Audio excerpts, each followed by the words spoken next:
not doing too bad. I don't feel too bad after a round of golf yesterday. Hey, you pulled it off, didn't you? Hey, that's cool, man. How you feeling today? Are you feeling pretty good?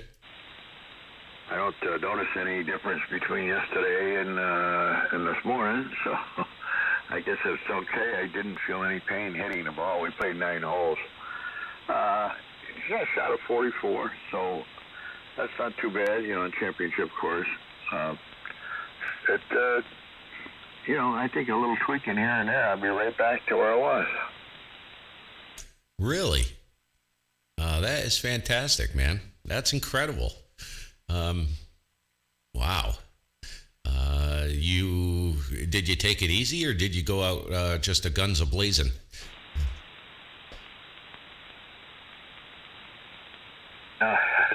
No guns blazing. It was funny. The first shot, I didn't know what to expect. I hadn't hit a driver in 11 months, that's for sure. I hit the ball about probably about 190, all on the ground. It took one hop on a curb path. Well, right down the middle of the fairway. I wound up getting bogeyed for the hole, but I said, oh, yeah, that was probably the worst one I hit all day. I hit the rest of them pretty good. So, and I think actually it may have improved a little bit of me hitting the ball straight because I was really paying attention and slowing everything down and not going to this real cranky follow through and twisting my back. So it was good. I think I could have played the 18. We played 9 holes. That was a lot of fun, though. The weather was beautiful. It was like 74. Good morning, Peter. Good morning, Greg. It was a nice day where we didn't have to pile of clothes on, just a regular, short sleeve shirt. So it was super day. Wow. That's you said that's a championship course. You must have some wicked nice courses down there. Do you play just one course, or do you play a few of them there, Frank? Normally. Well, we've got a lot of over 55 communities here, and just about every one of them have golf courses. Hey, Warren Lock's not. What's up, dude? We do play. This one I played was right here where I live. We got our own course, so we played this one today. So it was easy, close by, and within. I would say if you wanted to include the villages within a 10-mile radius, we probably got 60. Well, maybe not 60, but probably 40 championship courses. Okay, 3BI. Hey, there's the... What's going on, Vito Bandito? Boy, I just saw the email a few minutes ago, Vito. I was just going to pull it up and respond. I was kind of hoping you'd jump in so it would save me the hassle. Yeah, go ahead. I don't know if you told Frank already what happened, but that's pretty close, dude. Talk about skinnier teeth, man. We'd probably never hear from you again. Go ahead. No. You'll be in there. Don't worry. I'll be back. Can you imagine? I says, I think I got one of those numbers, at the last, 24. Stu. So I said, yep, I got the last one. Next thing I look at, the next number. I got the ticket. Vito almost hit the lottery. He was really close. 24. Guys. I look at the number next to the last one. It's 60. Guess what I got? 61. The next number next to 61, I got 49. 50 come out. Okay. Oh, well, what are you going to do? Then the number to that one is 42, and I got 42. And the number next to That's that cool. is 46, Lock's and not. I get Jeez. 26. I'm only running about 300 right now. I'm just getting up the temperature here. One number off on each one. I would have had 5 numbers. I always buy the multiplier. I would have had $2 million. Oh my God! I said, what kind of a luck though I don't have. But what are you gonna do? Can't cry about it. I told the lady where I buy the tickets. I said, one day you're gonna give me the right numbers. She laughs at me. Go ahead, Frank. Good morning. How are you?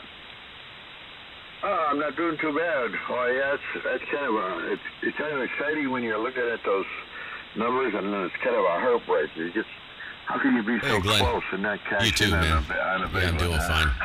Now, what was this? Feel great. Was this the Mega Zillions or something? Yeah, I think it was one person in Michigan. It said MI on it. I think MI is Hope Michigan. you're staying warm And down they there, won, you guys. They won the $1 Getting billion. cold up here. Well, they get $750 million. You know, I tell you, man, I'd have a brand new radio station in here. You know, built to last. But hey, what are you gonna do? You know, I take it with a grain of salt. I win, I lose, I lose. You know, I just have to pay. You know, play next time. Yeah, I've only ever come close once. When they first started the Mass Millions, that was the very first lottery. It was called the Mass Millions, and I think each one was worth $1 million. Yeah, Locksnut. I can't remember whether it was 5 numbers or 6 I'm actually numbers. listening on both numbers. antennas right now. One I'm day I had 5 transmitting out of on the 6. loop, and I'm listening as well. Both of them are in receive simultaneous, and I'm listening as well on an end-fed. It's around 135 feet long, maybe something like that, with a 49-to-1. Terminates at about 100 feet. I'll kick it on and off. You can hear the difference. But it was kind of exciting to keep looking at that ticket and say, gee, am I looking at this right? Did I make a mistake if I got them all, you know? Go ahead, Steve. WT1B. Yeah, that was... dude, you must have flipped your lid when you started looking through that, didn't you, Vito? I would have had a cow. I don't think I would have been that demoralized being that close, but on the other hand, you probably only get one chance in life to be that close. You kind of see where I'm going. But yeah, it's pretty cool. And I've had people ask me before,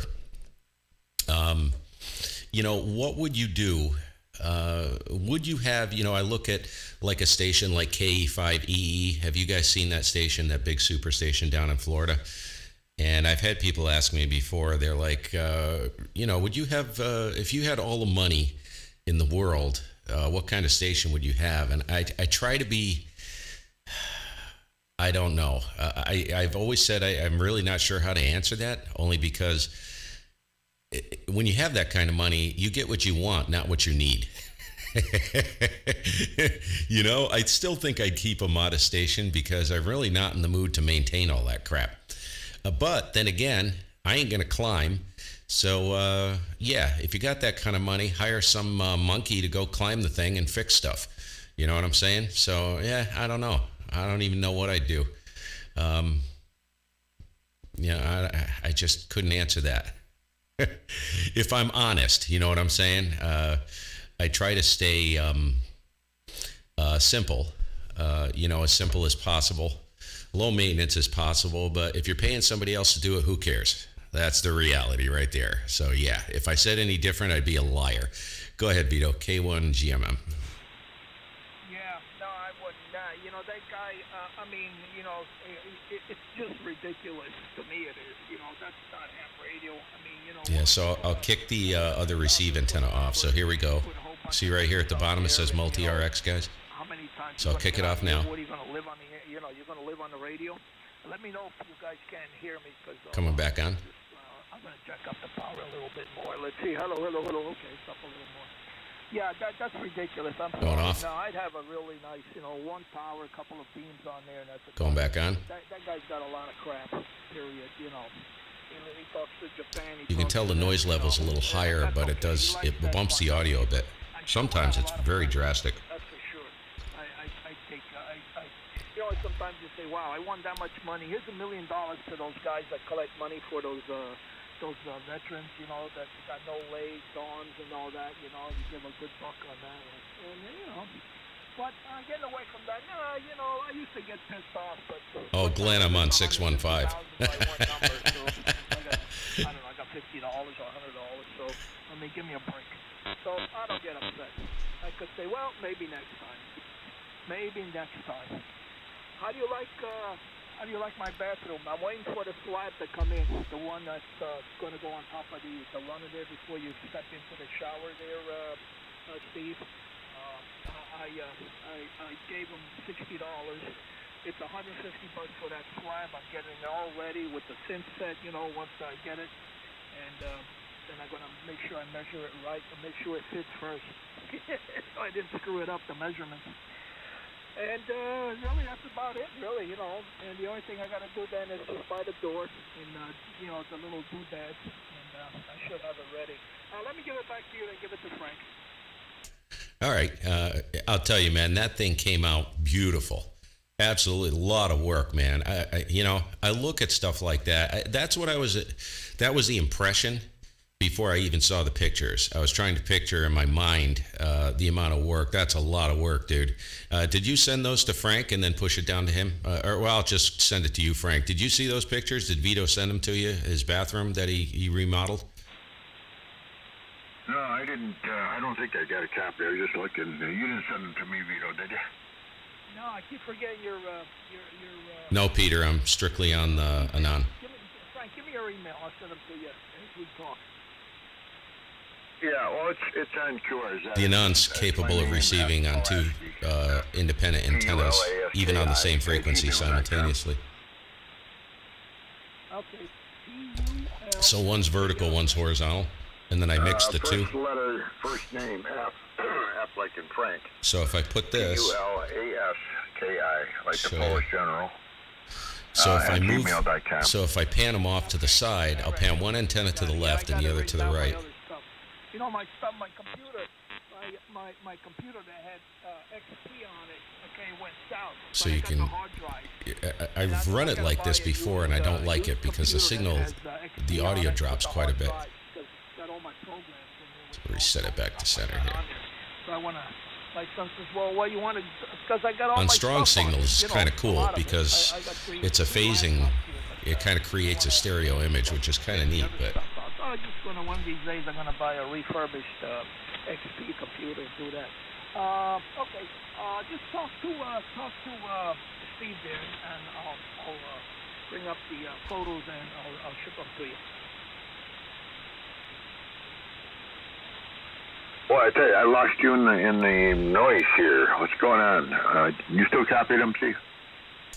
Yeah. The band is still a little long, I think, because he's pretty close to me. I think Vito's only like 200 air miles, 300 air miles, and you're coming in. Where are you coming in from? You're on the Virginia station, right? Yeah, I'm on Virginia, only 100 watts. I blew a fuse in my other station, and I need to pull it apart to find out what's going on here. So that's why I got to do a little work after. Oh, the fuse. You're talking a fuse in a rig, or you're not talking like a house fuse or anything. Hopefully, right? Well, I lost power to the switch box, so I can't switch antennas. So I don't know if that's just a wall wart that came loose or what the story is, but it's in a tangled mass. Yeah, a little different, Peter, than diversity. So that's basically it. Gotcha. Yeah, which rig? You're on the, what the heck is it? Why can't I remember this? 480, right? Kenwood? And that's what's on in the Virginia station, correct? And what do you run down at the house? I can't remember. Down where you're at right now. I kind of doubled with you, but I said, yeah, that the TS480 with 100 watts with the double-side G5 RV works pretty good. It's up about 60 feet. I'll tell you, man, that antenna, some people hate those things, but every single person I hear always throws a whomp of a signal on those things. That thing works really good, dude, for 100 watts. I don't know what the signal strength is, but it's pretty flipping good. What was I gonna... Oh, so what are you running in Florida? What's the rig in Florida when you're on that? I've got a Flex 3000 as my main rig. Oh, that's right. And I use a Ameritron 811H, which I just rebuilt, so that's working good. I've been having some problems recently, and I think what I've got is my loop antenna is actually touching my long wire. And so I was going to get out today and lower the long wire because my SWR kept changing all the time. Every time I transmit, it would do something sort of strange. So I think somehow I lost some. Maybe one of the wires came down a little bit, and one's laying kind of crossing on each other. So I've got to take one down and find another place to put it up. So Other than that, yeah, I've got that. I've got a TS2000 down here. Glenn, that's funny, man. Which I mainly use it on 2 meters and 440. But yeah, that's it down here, Steve. Go ahead. Okay, I'm back. Holy cow! What'd you do, Vito? You just almost jumped out of my seat here. Well, you guys are up there too. You guys, Frank is 40 plus, and so are you. So I just put the amp on since. And Frank, I did send you those pictures, so you should be getting them. Okay, I'll take a look. Yeah, Steve, let me tell you, Steve, I'm glad it's over. I took my time. Sometimes I didn't want to do it because I was afraid. This is my first time. I really did something like that. First time. The floor did not come perfect. It looks nice in the picture. I'll kick the diversity on Peter in a second. When I put the stucco there on the bottom, I had to go back and clean some of it. I put too much. I didn't wipe enough. And let me tell you something, man. You don't get that stuff off when it's a little wet. Take it off with the sponge or the cloth. Later on, you got to use a razor blade, flat type, and kind of skim off it, and then get something like it's got a W1JWC. Good like Lord, the SOS pads, Jerry. but the ones that don't have it, the SOS, just clean the tiles because it gets rough to get off, man. That stuff sticks good. Really don't have any noise to make it work. Oh yeah, and good morning, Jerry. What's up, Captain? Yeah, Jerry just pretty much melted everything down in here. That's what I worry about, like I told you, with the countertop. If I replace that tile on my countertop that my wife chipped with a plate or something, or bowl probably, it's underneath that cabinet. It's getting that off there. I'd have to isolate that like you explained how to do it. You know what I mean? Remove the grout, and then see if I can pry it or bust it out. You can't really pry it because I'd end up breaking another tile that's next to it. So I'd have to, I don't know, bust it out maybe or something like that. But I know me, I'd destroy the entire counter and I'd have to redo the whole end or something like that. What's up, Jerry? Good morning. Frank's in there too. K1GMM. Yeah, okay. Good morning there, everybody. And getting on here a little late this morning. Let's see what we got for temperature, about 18 degrees. And, yeah, I did not win last night's Mega Millions. I didn't get any numbers at all. Zero. Go ahead, Frank. Pick it up. Jeez, he's 40 plus. I'll let Vito tell you what he got for numbers. Yeah, good morning. I kind of double with you guys, but yeah, it's looking good, Vito. I got the pictures. And now the entranceway there, you're gonna have a full slab of stone that goes on top of that entrance. Is that what you put down on there, Vito? Yeah, that's about 5 inches and 3/4 wide. Okay, the slab is. That's only 5 1/4, so you got a little, you got to have a little lip on each side, and the length is 57 1/4, so it fits right in, and then I can make up the, the other crap with the cement, whatever. But yeah, that's it, Frank. And once that, I'll give that about a week to dry, and once the thin set dries, you can forget about it. That thing is like a rock, pretty good. And Jerry, I got 3 numbers, okay, out of the 5. In 2 numbers, I was off by 1. The number that came out was 50. I got 49, and the other one was 60, and I got 61. I could have been a contender. I could have got $2 million, but what are you gonna do? I got $60. And the other thing, Steve, before I turn it over back, I'll turn it to Jerry after this. What you should do, okay, listen to me. Get yourself a bit, okay, that can drill through there. You can buy those at Home Depot. They sell them four in a kit and whatever. Go around drilling it every half inch or whatever you want to do, okay. And once you do that, then you can snap them out with get a little screwdriver, and you chip away. Once one chips away, you'll be able to get underneath.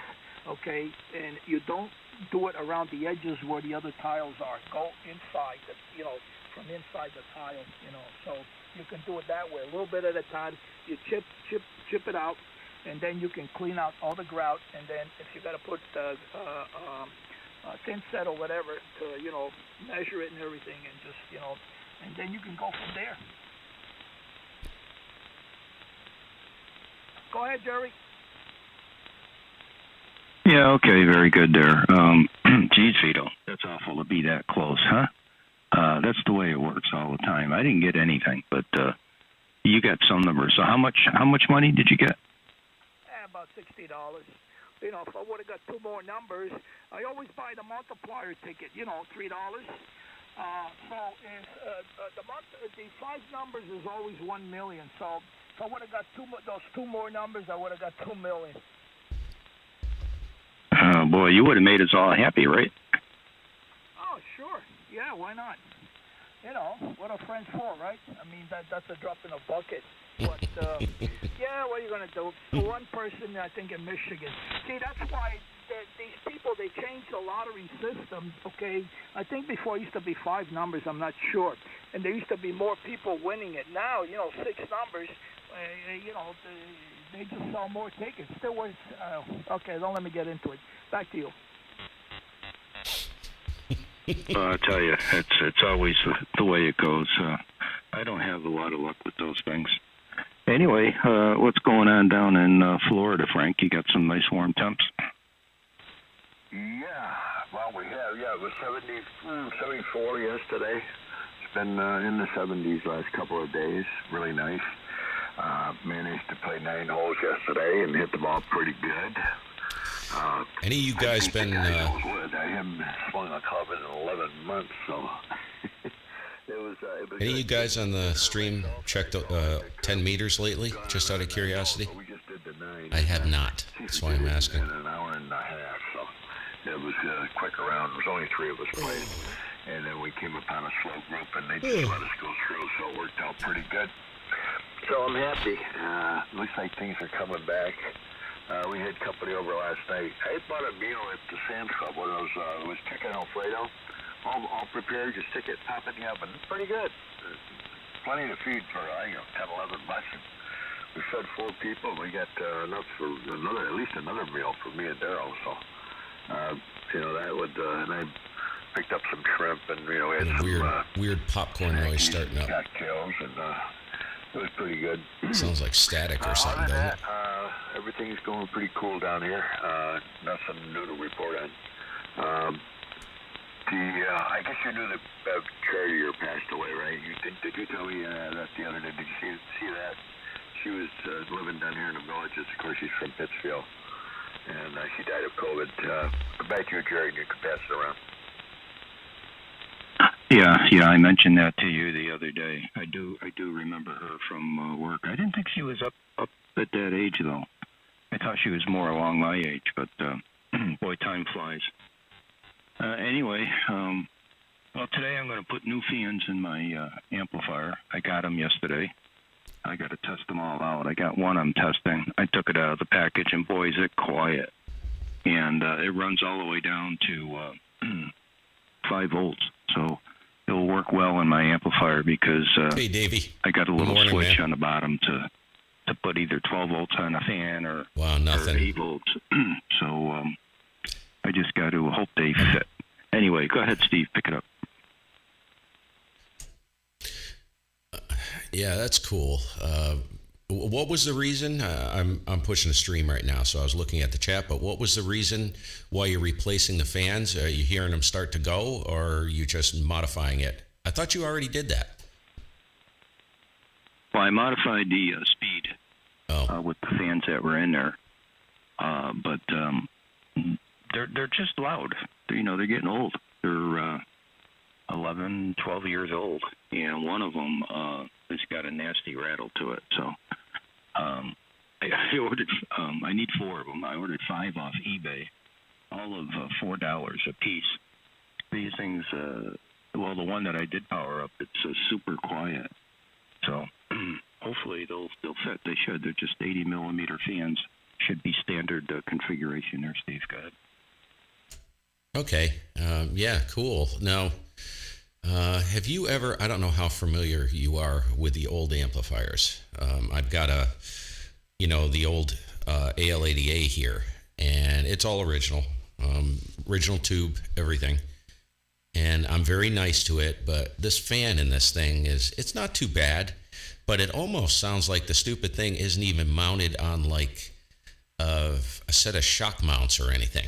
You know what I mean? It's like when the fan runs, it almost seems like it's the harmonics are resonating through the chassis. You know what I'm saying? It doesn't rattle.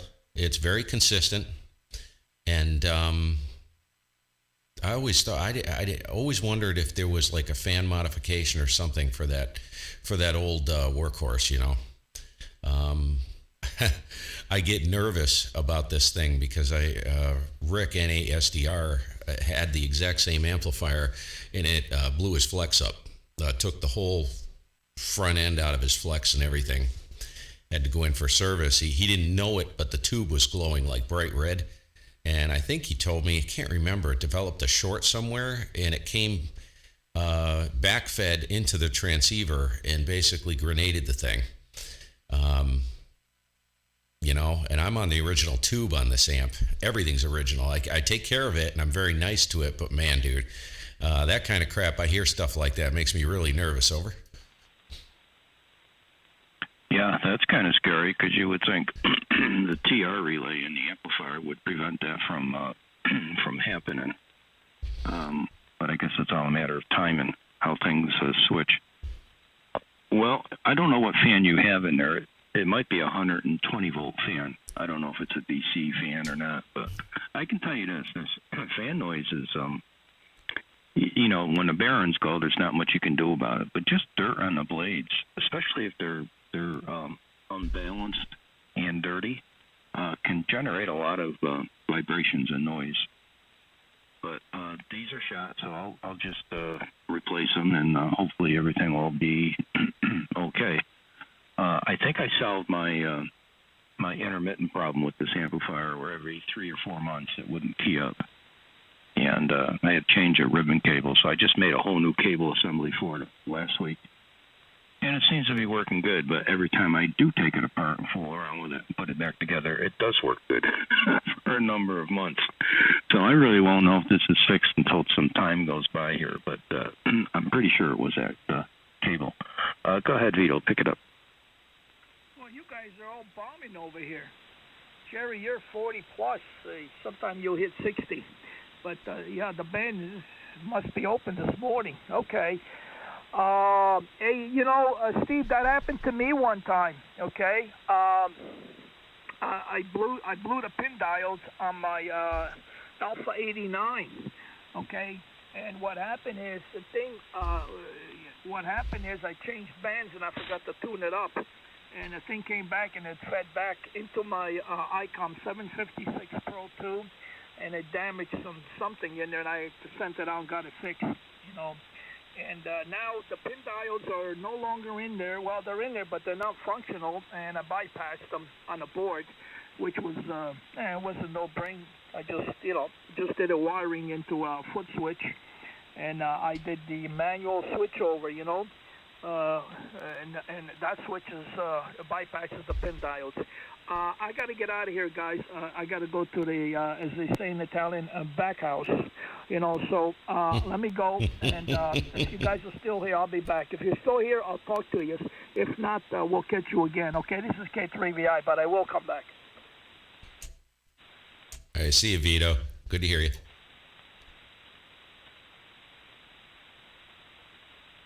We'll catch you on the rebound. I want to see if I can find the power source for my switcher. I lost my power to my antenna switcher this morning, Jerry. I don't know whether the wall wart came out of the plug or somewhere, or I don't even know how I'm getting power. I got to trace this thing through a maze of wires and try to get some power back. See if I can get the Florida station running here. I'll take a little break. I'll see you in a little bit. WT1B. All right, see you, Frank. Okay, Frank, we'll catch you later. Well, I was working on a little project here this morning. I got a remote push-to-talk button to use with my with my Maestro here. It's nothing more than a Pixel remote camera release. Hey, good evening there, Rob. Get the output of that compatible Good to see you, with man. the Maestro and plug it in, and this works pretty cool now. Man, you are tweaking. You're like Tweaker City, man. I completely boneheaded this morning. Have you ever seen these little, I don't know what you call them. It's like a Bluetooth dongle, I guess you'd call it. It has a 1/8 TRS plug on the end. You can plug it into anything, even with an adapter, and you can pair it to like a headset, like a Bluetooth headset. So I got thinking yesterday, I was like, I wonder if I could use that instead of the headphones, because I picked up a really nice pair of Bluetooth earbuds, and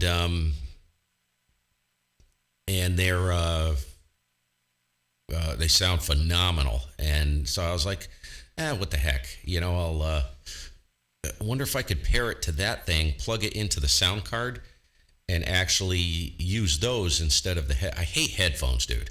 I don't like these things on my head, these big, huge cans, I thought, wow, that would be really nice. Plus, people could see how messy my hair was. You know what I'm saying? But, I was going to bring them down and try to get it paired and get it working this morning, and I boneheaded. I bought this thing, dude, must be a decade ago, probably 10 years ago. It's a little tiny thing. It's got a button on it, and you just hold it to pair to whatever you have in pairing mode, and it should hook up. But it's so old, I don't know if it's actually going to pair to anything current. That's the problem. But I'm trying to get away from these headphones. And the problem is, the reason why I need them is because when I'm streaming, I can't have the audio blasting out of the speakers because it'll loop into the microphone into the stream. You see what I'm saying? I can't run the gate tight enough so that I can open it with my voice. It's a nightmare. So I have to wear headphones. So yeah, that's something, I don't know. And no, I never did get over to Big Lots to grab those Bluetooth earbuds that you have, because you said those sound pretty good. These are they're a little big. They're basically these small, tiny cubes, but they stick out of my ear quite a ways. But they're a traditional earbud in the sense that it comes with all the different ear sizes of pieces that go on the end that stick in your ear. For everybody has a different size ear hole. So they seal really, really good. And I was kind of bummed because I wanted to use them on the Spider, but there's no way I can put a helmet on with those things in my ear, because they stick out too far. I would need something really flush. Even traditional earbuds that are wired are a little bit too big. Over. Yeah, no, I hear you. No, that should work. I don't know about compatibility with that being so old, but you can pick these Bluetooth transmitters up pretty cheap on Amazon or even at Walmart. So if you just want to use a pair of headphones, that's all you need. Now, what I'm doing here is I have a Bluetooth headset on, which has both, the earpiece and the boom mic. So you need a Bluetooth transceiver that's duplex, and you got to be careful because they're very, very hard to find. Usually there's a little switch on these things. They'll say they're duplex, but you got to flip the switch. It'll either do RX or transmit, but it won't do both at the same time. Well, to use a headset with a microphone and have it work as a wired headset, you got to have a duplex transceiver that can both transmit and receive at the same time. So that's what I'm using right now. That's plugged into the back of the Maestro, and I have a Plantronics Bluetooth headset on with a boom mic. So there's no wires between me and the Maestro. And now with this wireless push-to-talk, that got rid of the other wire. So really pretty neat setup there. But yeah, you can do that, Steve. What you want to do? The other problem you got to worry about not too bad for a ham radio. It is if you're trying to listen on a local speaker and a Bluetooth headset at the same time, because then the latency comes into play. Oh, and that's right. the audio coming out of the headset will be slightly delayed from what you're hearing out of the speaker. Sometimes it's small, and sometimes it's big. It all depends on the transmitter that you happen to get in your headphones. It's a combination of both. And I'll tell you, it's really bad if you're trying to watch a movie or watch TV or something, because the latency will kill you with people's lips. They're moving and you don't see it in sync. It drives me crazy. But for ham radio, I don't think you're going to have an issue there, Steve. Go ahead. I didn't even think of that, to be honest with you. Shoot. Because these things, like the Anon and the other system I use with the 7300, it does have a certain level of latency on the receive, right? So I'm wondering if that's going to be expanded, like exaggerated even more. See, there's no way to really check it unless I put a splitter in, which I could. Yeah, I could put a splitter in. I do have a 1/4-inch stereo splitter that will output 2 headphones, so I could plug the dongle into one just to see. I really don't want. I never thought of that. I don't want any more latency. The latency isn't horrific, but it's enough so that I pretty much can't talk. Like if I were to monitor the audio, because the audio for the Anon is all going through a sound card, right? The sound card itself is not the problem. This is non-zero latency, of course. There is latency there, but it's imperceptible. I can't tell. I can't hear it. Sound card alone, but the software running on the Anon, yes, there is some latency there. So if I'm monitoring through it, it's very difficult to talk. I would say it's maybe, 1/4 second, half second, something like that. It's enough to be annoying, you know what I'm saying? So it's not a problem rag chewing. That's one of the reasons I don't particularly like the Anon for working events, trying to break pileups and stuff, because any amount of latency in the receiver is problematic, because if you're trying to time the pileup when the station is taking the calls, just for example, when I'm on the 7300 and I'm running like the SDR console with an HF Plus, an RSP Duo on Uno, there's about a half second of latency there. So what I actually do is I watch the meter, the receive meter on the 7300. I don't listen. I watch that meter because that meter will stop. It will drop before he finishes talking, before he finishes putting out his call. And sometimes even a split second makes a huge... If he's taking calls at the beginning of a pileup, that's a problem. You see what I'm saying? So it makes the timing even more of a pain in the ass. Over. Yeah, Vito's back. Welcome back, Vito. Absolutely. I have the same problem here with the Flex, especially when you're running it through either the Maestro or I think the Flex itself, even on running it from the PC, has a little bit of that, but it's pretty good. But you run it through the Maestro or running through a laptop, you pick up enough latency where I have to do the same thing. I have to anticipate when the guy's gonna turn it back over, because the latency's enough where people will jump right in front of you. Go ahead, Steve, and you can throw it back to Vito. Yeah. Okay. Really quick, I'm going to put it down to Vito, but see if you can remember this question, Jerry. Have you ever tried running the audio direct into the Flex? I know you must have, and not through a sound card. I've wondered. I have a connector to do it on the Anon, and I thought maybe I should try that. It goes in the back into, I don't know, what are these things, like 26 pins or something? It's like it's the same connector you use on like the old, an old printer cable. One of those connectors called? If you said it, I'd know it. But I have one, and I cut it and I prepped it, and I never connected the audio, sent the audio feed from the system, the rack, to the back of the Anon direct without going through a sound card. I thought of that and just trying, because you can monitor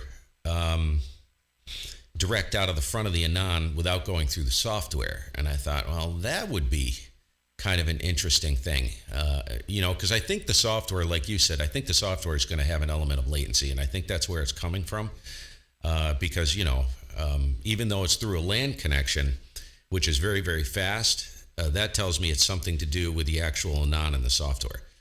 But I was curious if you have ever tried that, and one, if you monitor through the software, is it any better? Or if you monitor through the front, is it zero latency, like no perceptible latency? Hopefully you got that. Go ahead, Vito, K1GMM. You guys are lucky that I don't pay attention to you, because you got me all screwed up. Jerry, I had to put my 10 dB attenuator on. Your signal was over 60 dB. It was the needle. This thing is pretty good. This receiver is pretty sensitive, So, okay, wow, that's why. See, Steve, that's why I don't get all this knobless radios. Those things get me all screwed up. I went over to my friend's house here, and I think he's got the Anon. And Vito's he's old got school. Audio filtering, audio this, audio that, and I look at all the curves, and when I come out of there, it's like being Christmas, I see all these lights on and off, and he's got a nice setup. So, but God bless you to keep straight, But I like working my simple radios. But hey, look, I don't blame you. You like them, great. That's good. That's good. Yeah, I had to come back. It was one of those, fast and faster. So I think Frank is gone. I'm not sure, but since that's about it today. I don't know today's Saturday. I don't know what I'm supposed to do, but we'll figure it out. Oh, I gotta fix a chair. My brother-in-law gave me a chair. In order to put it in my SUV, we had to take the legs off, and the legs had these little wooden dowels, I think. And we knocked them off, the legs, and 2 dowels broke off. I bought the new ones from Home Depot, and I put them on the 2 legs. The other ones didn't break, so I was gonna do that last night, but I fell asleep. So I'm gonna put glue on them, bring them back, let them sit there, and probably tonight I'll be able to put the chair, because my wife wanted another stupid chair in the bedroom. I don't know, I don't sit in them. I just go in bed. 20 seconds? So let me bring it to you, Jerry. Jeez, I have it on normal, too. And then we're going to, it's almost 7 o'clock, and then we're going to see what's in the horizon. W1JWCK3VI. How's that you? Okay, Red's due. I think I heard that in there. Okay, Vito. And Frank went off to fix something. He's got a power problem with, I think, his remote switch. And Steve, I have, I can go into the back of the Flex with a regular microphone, and then if I put the monitor on for the headphones, almost 50 over. It's not too bad with the Flex 6400, but it's still annoying. There's enough latency where I really don't want to listen to myself that way. When I had the 5000, there was crazy latency. You couldn't even talk. So it is better. But I normally don't input directly audio into the Flex. I'm either going through the computer or Focusrite or something like that, which gives me enough latency where you can't monitor out of the headphone jack. So that's the problem with processing audio. You do get latency. The older radios that were all strictly analog, the latency was just non-existent. But even with the new radios, even the radios like, the 7300 or some of the other ones that have digital processing in them, even though they may not be SDR, you're still going to get enough latency where it can drive you crazy. Go ahead, Steve, and you can pick up the breaker. Yeah, thanks. Okay. I was just trying to figure out whether it's worth trying it or not. And mostly it was in reference to actually setting up the audio, because I would never monitor myself through the actual radio. don't really do that, but I don't have a need to do that ever. But it is helpful trying to get your audio set up, you know what I mean? And when you have that much latency, you can't just, zero drive the thing, key it up, and just start blabbing. I mean, you turn into a dribbling idiot, trying to, and you're focused on the latency and you're not focused on the audio. And before you know it, your ears get fatigued and you're back to square one again. Because after a few minutes of doing that, your ears will fatigue and you start making changes that aren't necessarily good. You know what I'm saying? So, at least that's where I'm kind of coming from. The braking station, good morning. Grab it. This is Steve in the ditch, north of Manchester, Vermont, K1 GMM. Okay, K1DMM, I think it is, and good morning to you. And Jerry and Vito, we heard so far, anyway. But, anyway, the name is Rudy, QTH, out here in Hawkesbury, Ontario.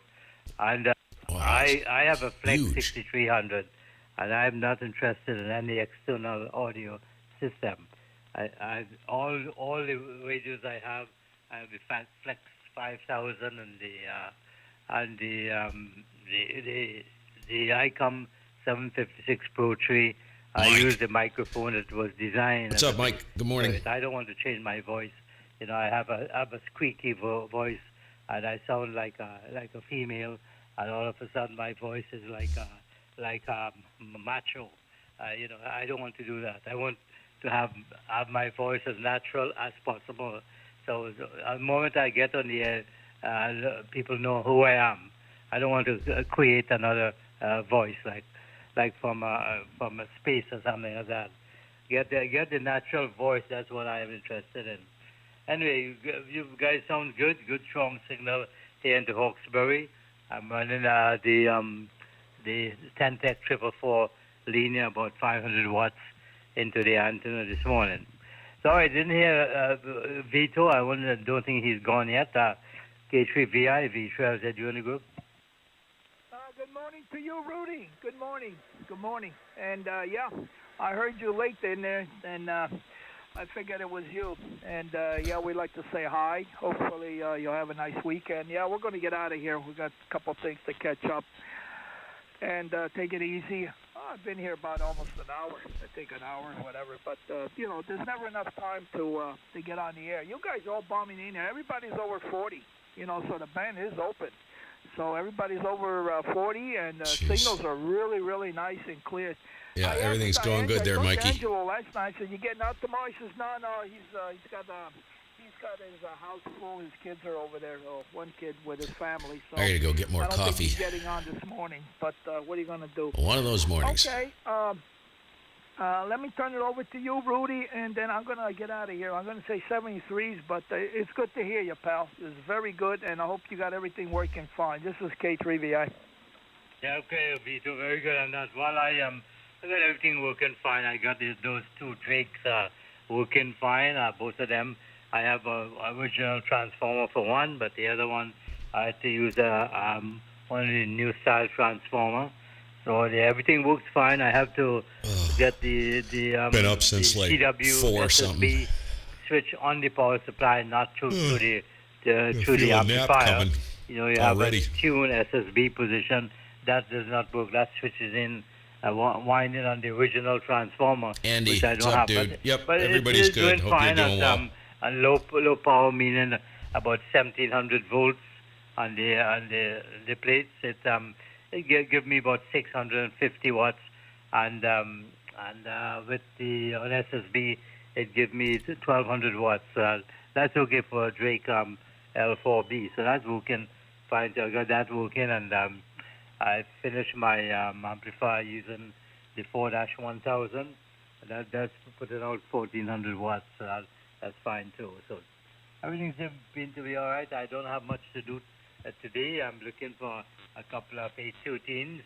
I built an amplifier back in 1963, my first amplifier, and I wanted to duplicate it, but my 813 had problems with it, so I may either try to find another one around here, or just decide to pull the whole thing out and and put a pair of Russian tubes in there, the GI7. Okay, that's about it from me. Not much else going on. That'll go on the other net if those guys start talking about pipelines and Trump and Biden. I'll just switch off and go and do something else. And then they keep talking about these politicians. Not that I believe in politicians. I don't. At 82, I still haven't found an honest one, but that's the way it goes with me. Okay, I think I'm not sure who it goes to, so whoever it goes to, pick it up, Victor, as I do in Hawkesbury. Hey, Tom. Yeah, All right, hope everything. I'll pick it up here. Okay, Rudy, good to hear. Hope everything works out there for you, Tom. And you get a good. Really good I got a doctor's appointment Monday. You're a lot of blood work to do. 20, 25 over. So we will see. Sounding really good, Rudy. Okay, Steve, go ahead, pick it up. Okay, Rudy. Hey, good to hear you. Yeah, 30 over, steady, peaking 40. So nice signal out of Ontario. And I'm going to run upstairs and get a coffee, and then I'm going to scoot up the band for a little bit, see what's going on quickly before everything really shuts down. So let me jump out of here. Jerry, good to hear you. Vito, Frank, if you're listening, and Rudy, good to hear you. And have a great day, you guys. Hopefully catch you either, I don't know, I'll be around all day today mostly. I may be on 40 for a while. May listen around on 168 or something. See if you guys are knocking around. Maybe Angelo would be in there too. 7-3. I'll send it back to you, Jerry. I don't know who's left, but yeah, I'm out of coffee, and I'm not shaking yet, which means I need more. 7-3, man. We'll catch you later. K1 GMM. Okay, Steve. We'll say 7-3 to you, and I guess everybody's jumping out, so I'll go upstairs and get some breakfast here. So let me say 7-3s all the way around, and W1JWC will be clear. Okay. Take care, guys. Rudy, Steve, and Jerry. Take care. I put the amplifier off, and I'm on 40 watts. And everybody banging in here. The needle's almost curved over. K3VI clear. Okay, 7-3, guys. 7-3. You're going. Vito, 7-3, Jerry, and Steve. All the best. Have a good day. We'll talk to you another day. I'll try to come up early one day so we can have a longer chat. 7-3 for now. Vito, I said you clear. QSY.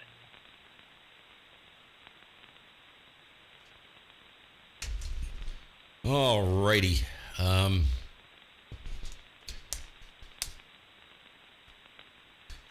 So I'm going to run upstairs, refresh my coffee, and I'm going to try and jump in with the Voodoo crew on 3630, the Goons.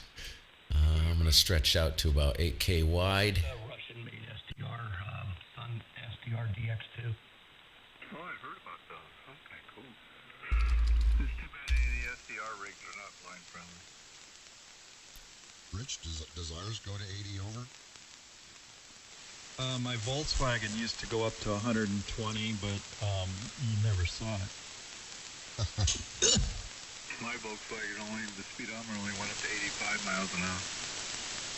I have seen this get to 70 over before, but that was on 2 meters on one of the close by repeaters here, but it will go there.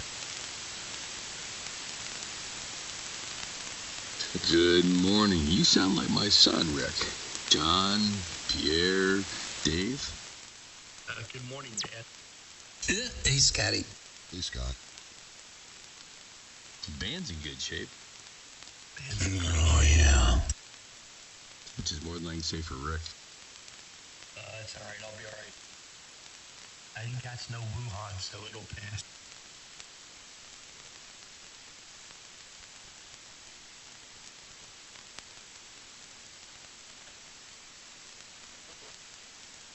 You know, John, this happened to me when I stopped drinking my Russian Standard. Well, I think you need to go back to the it. store today.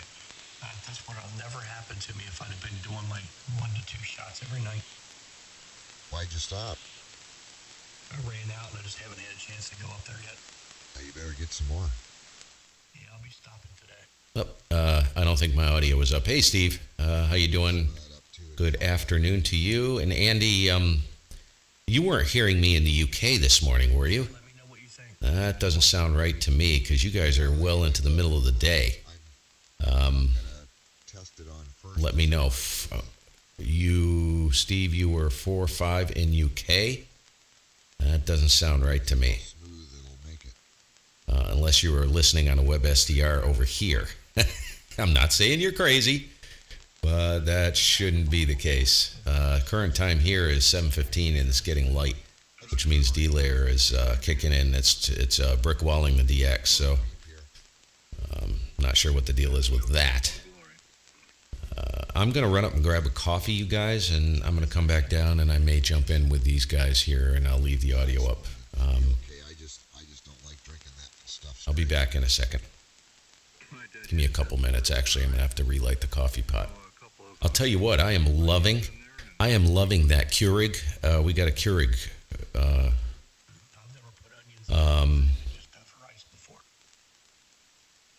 Holy crap, Andy, that's insane. I don't understand that. Yeah, we got a Keurig in Christmas time, and I am loving that thing, man. I love that coffee. Drink way too much coffee. All right, you guys, I'll be back. Black hole. We do a gin? No, vodka. Yeah, let's say you said Russian. You normally have the olives and the onions with the gin. No, this is a Russian. It's a Russian vodka. It started off kind of as a joke one day with the Russian radio, and I got a bottle of it to put next to it and take a picture of it, and then actually found out that the stuff's actually pretty damn good. And that's a wheat vodka, right? That's correct. And it's distilled over 200 times.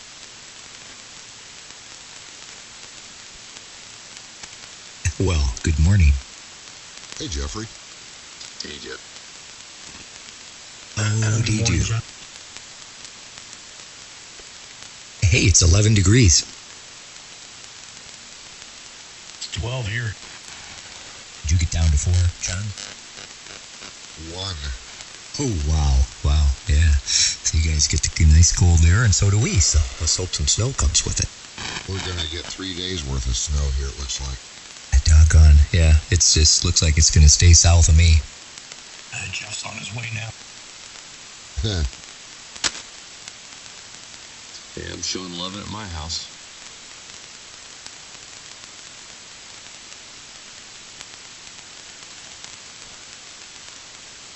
I will not be riding the bicycle outside today.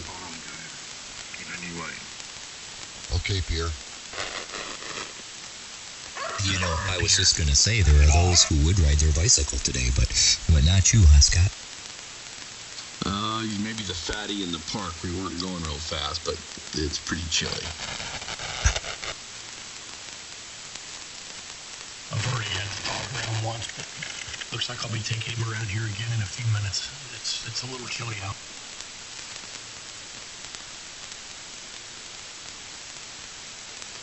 No, my ride is already planned on an indoor trainer today.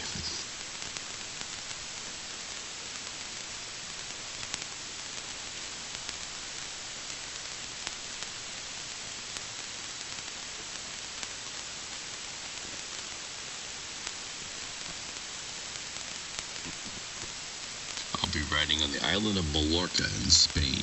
Virtually, of course. Does that really trick your mind over? You know, it definitely makes it a lot more enjoyable. You know, it's kind of cool. You see the people out there. There's been some funny stuff, you know. So these people have recorded these courses and put up on this software called Ruby. But the funniest one was on the one from England called the Cup of Tea Challenge.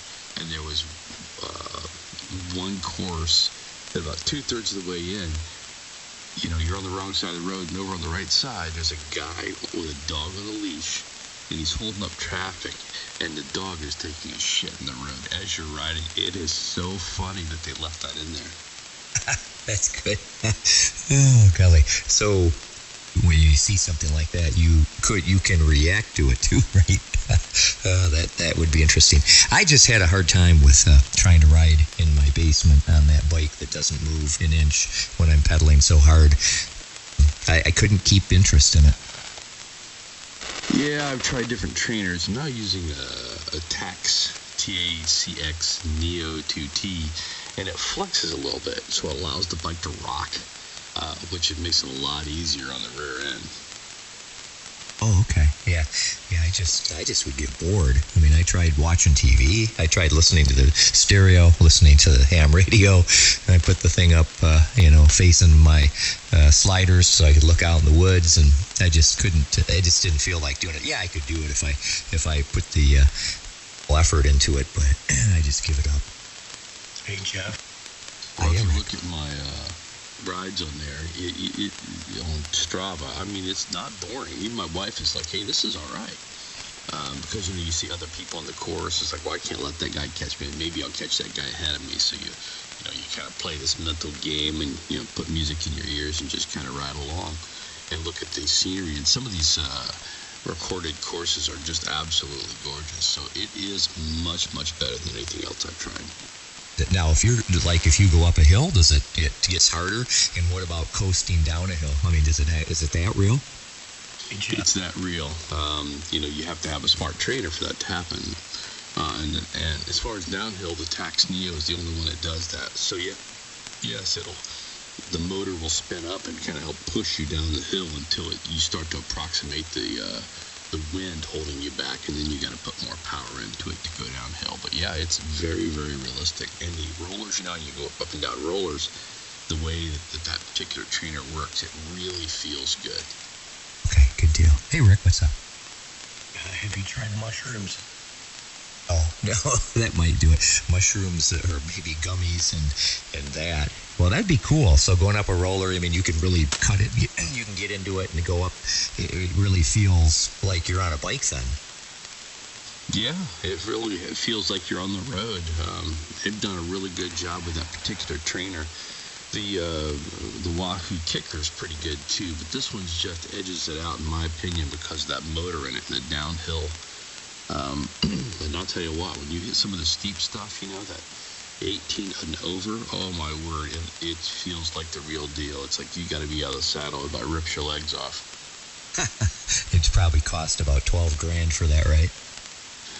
That trainer is $1,400. Yeah, that's not bad. And is a subscription to the different, courses or rides?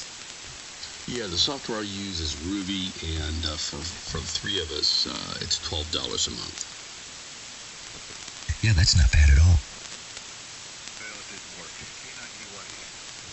Oh. Yeah, it's a good deal. You really ought to give it a shot. Of course, you got to have the smart trainer to make it work. But you can start with something like a kicker snap, which is a wheel-on trainer, and that's a smart trainer too. And that feels pretty decent. That's where we started, and those are $500 new, and you can find them for $350 used. Okay, I got mixed up. So the cost of the thing that you sit on and pedal, and that contraption with a motor in it, that's $1,400 plus the software, or is there something else that I'm missing in there? An actual bicycle you got to get on this thing? Yeah, you put your bike on it. Right, so you need the smart trainer to put your bike on, and there's all kinds of brands of them. Then you do a wheel-on trainer, or you can do the wheel-off, where actually the cassette is on the trainer, and that's the Tax Neo or the Wahoo kicker. And then, of course, you have to pick the kind of software you want to use online, and we've landed on Ruby because of the realism and the fact that three of us can ride it for the same $12. Yeah, that sounds good. They say they wouldn't let Biden bring his Peloton into the White House because it's a spy machine. Well, because it's connected, and I guess the microphone and the camera or whatever is on all the time. They told him he couldn't bring it in, so I guess he could just maybe he could bring in his radio and his record player. Play the radio. Make sure you have the record player on at night. I think he's going to put that in the garage, Dave, is what I heard. In the White House garage? Yeah, out the back.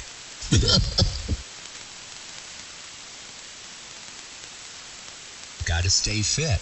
Well, pretty cool. Yeah, that sounds like it's not so out of price range of reality, but I'll have to see. Yeah, typically I just completely stop riding. I'm not pros like you guys. Man, you guys are at a whole different level of riding compared to me, but I can usually get back in the groove, even though I don't ride during the winter time. I can get back in the groove within a month or so, but hey, that's a month or so. Yeah, with the guys I ride with, it takes a little longer than a month to get back in their groove. Holy cow. I did see. I got an invitation to a race. They're going to run a gravel road race. They used to run this thing called the Tour de Taylor, and it was in honor of a young girl who passed away from a heart disease when she was really young, and her dad started this ride, and it got bigger and bigger, and it was really good. I mean, they even had the longest was a 60-mile. Maybe it was 100. Anyways, due to all the accidents, they decided that they didn't want to ride the road anymore. And I see more and more people doing that. And they've now switched over to a gravel road race. and it's weird. You got to eat donuts, too. So it's like a race and puke. And, make sure you miss the puke, just on the dirt roads up here in Michigan. But I don't know. I entered it last year, and then I wimped out because it rained. And I didn't want to get my bike dirty. Yeah, gravel rides are it's a filthy thing. That's the way it is. Yeah, but I figured if it didn't rain, I thought, hey, I could do this. I just take the Fuji, my 1974 Fuji, I converted over to a gravel road bike. But I didn't want to. I just, I got all that research from you, all that info from you, and I thought about buying a real bike for it. And I thought, oh my God, I don't know. This looks like more work than I want to get into. So I set that aside, as well as riding that gravel race in the rain last year. Oh yeah, some of those gravel races can be absolutely wild. It rains because you can have to get off and carry the bike just for short distances, and you come back and there's nothing left white but your eyes and your teeth. It did sound kind of cool, and then as it got closer, I'm like, "Wow, this is gonna be a lot of work. I'm gonna have to replace parts on this bike, if I take it." So yeah, I wimped out, but I may join it again. And the other thing too is, guys, they give some pretty good prizes away. As I recall, they gave a pretty decent gravel road bike or something that had quite a value to it. But I'm sure that they're bringing in people from all over the place. Probably people like you and your boys, who are going to just tear it up. Oh, yeah. Yeah, they travel all over. Some of the guys are just nuts. They, I'll see them on Strava. You start called the weekend. They'll be in Virginia. Then they'll be in Michigan. And they'll be, they just go all over the place. Yeah, it's pretty neat. N8RWS. I'll be back. ACAD.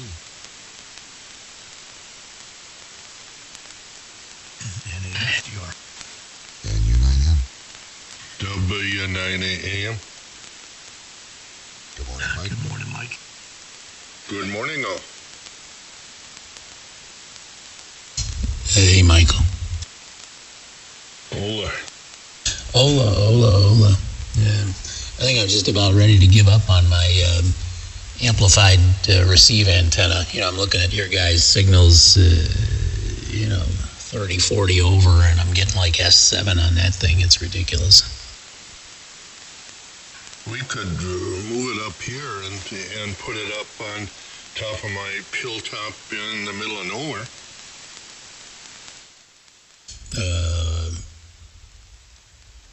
What's going on, gents? I don't know. I'm just going to go back to that fan dipole receive thing. It seems to be better. I mean, I'm getting much more of a signal out of that. For some reason, I will tell you, 20 meters, I mean... looks like Carl. Hey, Carl, what's up, man?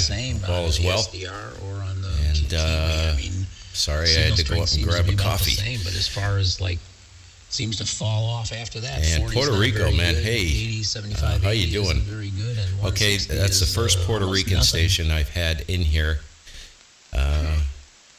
ever. And of course, so with welcome. the filter in there, the broadcast bands are still real big. You take the filter out, and the broadcast bands are overloading everything. So I don't know. Well, you're sitting under a couple 50 kW stations there, aren't you? Well, they're 12, 14, 15 miles away, you know.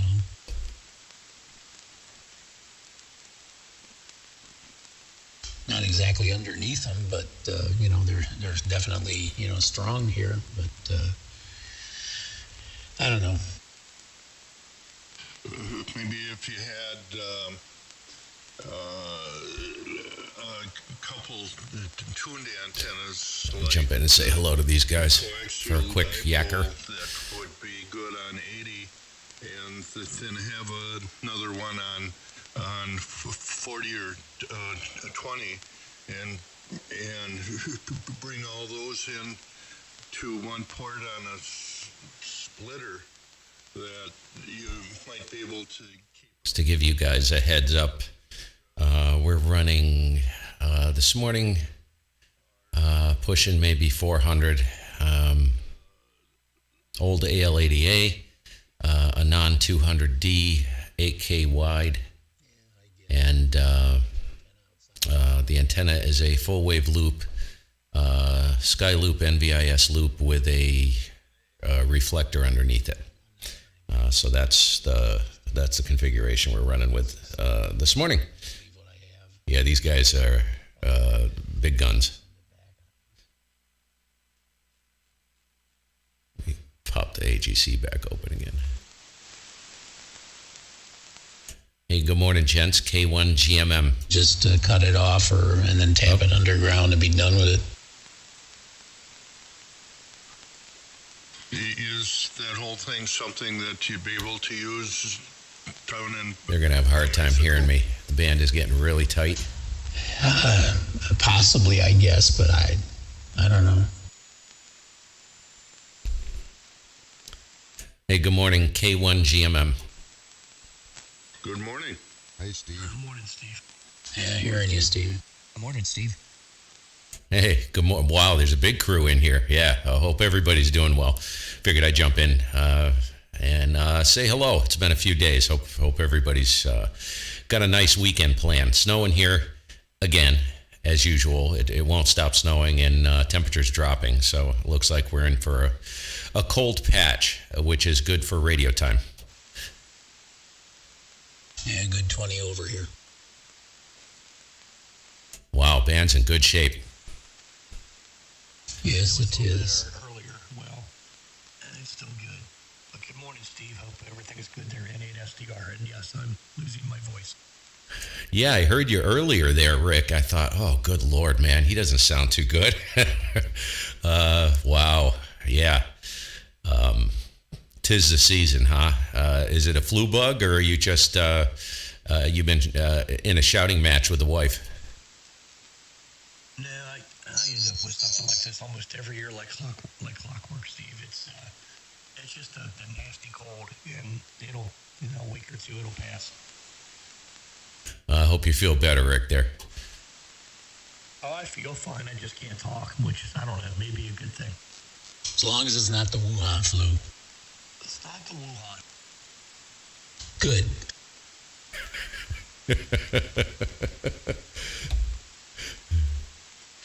Did your virtualizer show up yet? Oh, yeah, I tried to tell you the other day. I guess the band sucked. You sent that on Tuesday, and by 10 o'clock Wednesday morning, I had it. Oh, great. Perfect. Oh, I got to retune, I think. Yeah, go figure, you know. Yeah, I do have to retune. Anything for overnight shipping or 2-day or shit like that anymore, because you never know when it's going to be here anyways. So, you know, I saved down and got the same as I would have if I'd have paid it for overnight. Well, whatever. Glad it got there okay and quickly, W9 AM. Yeah, thanks, Mike. I haven't hooked it up yet, but I may do that later today or over the weekend. Well, maybe you can teach me how to run it there, Rick. Teach you how to run what? Virtualizer, is that what you're talking about? There ain't nothing. The only thing that these guys are doing in the virtualizer is using the plate reverb. That's all I'm using it for. I don't know if there's it's a fairly complex unit for my brain. So I was wondering if there were any tips or tricks as far as enhancements that you can add in there, but I haven't really looked. I asked John the other day about it, and I think he's still in here, and he said the only thing that he's running is the plate reverb, if I recall correctly. Yeah, I had concert hall going, and that was too much. John doesn't like my, if I turn my gain up on mine, it goes into the bathroom mode. Oh, yeah. Oh, yeah. Hey, Steve. Hey, John. Yeah, good morning. I've tried to watch all of your YouTube videos and was quite entertained. Why on earth would you ever do something like that? You're going to be scarred for life, man. Oh, I don't know. It was fun. It was just kind of fun. Actually, I've seen your growth in your videos from where you started like a year ago, some of those early ones, and you were taking different approaches, and I've kind of seen experienced your journey along the way there, Steve. Well, that's interesting. You're the first and only person who's ever said that, and I've never really thought about that before. Nothing real heavy there, but the reason why I did it. It's funny. I was sitting here working over on the bench, and I was like, geez, I wonder if there's anything cool to watch on YouTube, ham radio related. So I came over to the computer, started looking around, and I noticed a bunch of live stream type stuff, and I thought, well, geez, retired photographer, I could probably put something like that together, and I decided to run with it, and it kind of evolved into this thing where for a period, there were guys jumping in on the stream. If you look through the chats, I mean, pretty much every stream, people were jumping in, and saying, hey, I got my ticket. You were a part of it. I wasn't the reason, but they listed, they talk about other guys that they check out, and and a lot of people upgrading their licenses, and I never ever thought that was going to happen, and I was just doing it for fun, which I still am. I'm actually pushing a stream this morning, and it's just fun. Over. Well, it is, and you show that, and I think that's what captivates your viewers, is they see how into it you are and how much fun you're having, and like I said, I've seen your growth, I've seen your journey from where you started it just a year ago. So, yep, and the journey continues, doesn't it? It does, John. The problem I'm having right now, John, is the fact that, and I don't want to monopolize, so I'll end it here. But the problem is the deeper you go with this, if you understand the way my brain works, I'm a very focused type person. I'm a one track mind. So when I get on something, I go with it. The problem that's happened to me is I kind of suffered a little bit of a burnout, which is basically a mental overload, because I have all these different things that I could do a video on or push a stream on. And once I'm inundated with all of those different types of all of those things, I stall. I don't even know where to go. And that's kind of the point I'm at right now. I have all these different projects that I've worked on that I have not documented, and I don't even know where to start, man. It gets overwhelming. And I went through a period where a friend of mine who's been in radio broadcasting for a long time, he said, you're really at the point, and this was like, 9 months ago. He said, you're at the point where you really need somebody to run these streams. In other words, like a producer type thing. So I went through this period where I didn't know if I wanted to move from down and dirty, which is exactly what it is. This is what I do, is down and dirty. I don't care about production. And or go full blown. Maybe have my wife come down. I do have a control room, and she can run the stream side, queuing cameras, because I do run 3 cameras here, and I'm running the radio at the same time. And man, I'll tell you, it gets to be really overwhelming at times, because I do like that end of the production. But as far as all the fancy stuff, I really don't care. John, go ahead. Well, I think you're doing a pretty good job with it. For not being professionally produced. No, your camera views are good. It's clear, clean video, and the lighting's great and all that. So, no, you're doing a good job there, Steve. It gets to be time-consuming as well. Oh, I can imagine. Yep, that's the catch. How much time do I want to spend in pre-program, in the production end? And that is huge amount of time, and I don't care enough that I have the time, but I really don't care.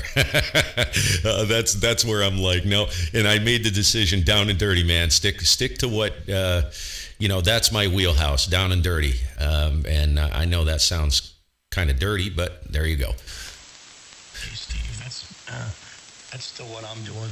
If I get the bug up my butt to go live again, I'll just flip it on and go, and whatever happens. That's usually what happens with me. I mean, there's only a couple of them that I've ever planned out, like the one with the new radio. Obviously that one was planned out, but most of the stuff, it's just, hey, Art, how the heck are you, man? Pretty neat. I'll just start recording. Jeez, good to see you. Yeah. You know what it is, Rick? You have to get over yourself. I've tried to do things where I've tried to have people come in on a Zoom chat, almost do an interview type thing, and I have people tell me, I'm not going to do that. I don't want to be on camera. They don't even want their voice heard. So, me, that's the thing. If you're going to do something like this, get over yourself. You're going to make mistakes, and you're going to look like an asshat sometimes, but hey, you can't take it too seriously. Hey, Jeff. You can't take it serious at all, man. You'll burn yourself out real quick with it, and it won't work. And by the way, John, that's how Steve and I kind of met. Was, I don't know, I was doing, I think it was the Ohio QSO party, if I remember right. And Steve ran across me working that, and he said, I remember Steve's comment, there's Mr. ESSB.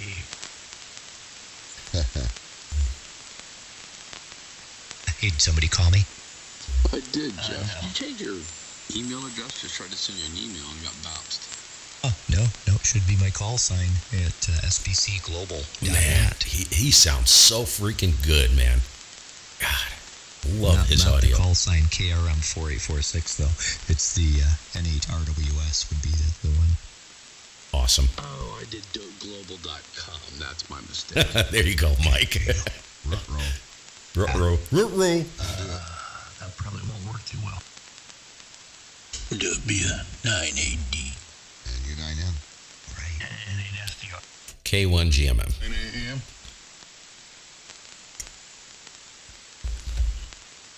John, you said you lifted the ground off your computer too, right?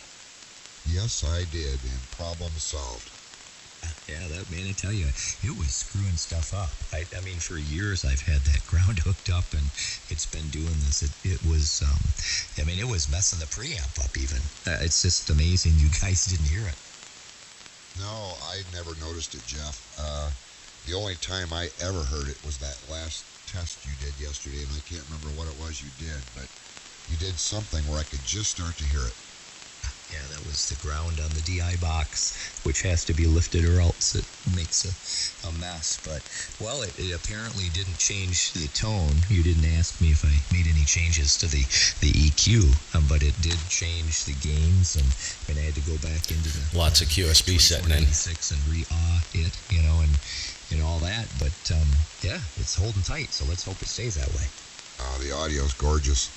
That's cool. It sounds good here too again. And every so often, even though you guys say it sounds good, I could hear that crap in the earphones, the headphones. I'm like, gosh, something's not right here. But okay, well, it's working. Yeah, I'm glad you got rid of that. That's very annoying. I know the feeling. That is annoying. It's kind of creeping into my system right now. I got to figure that out. Oh, no. Hey. Yeah. Oh, no. Oh, no. Hey, Greg. I haven't heard Greg in a while.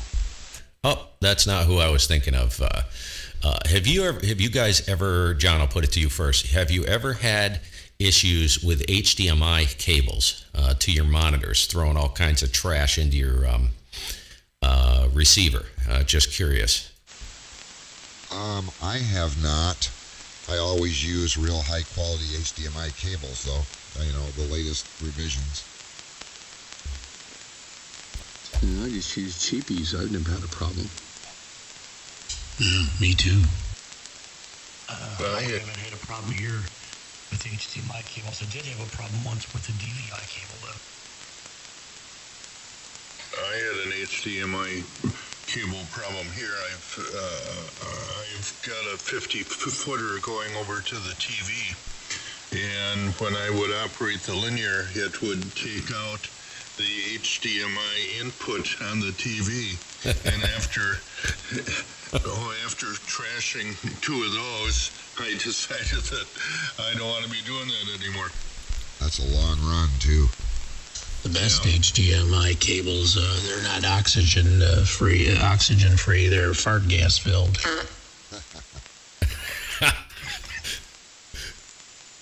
Yeah.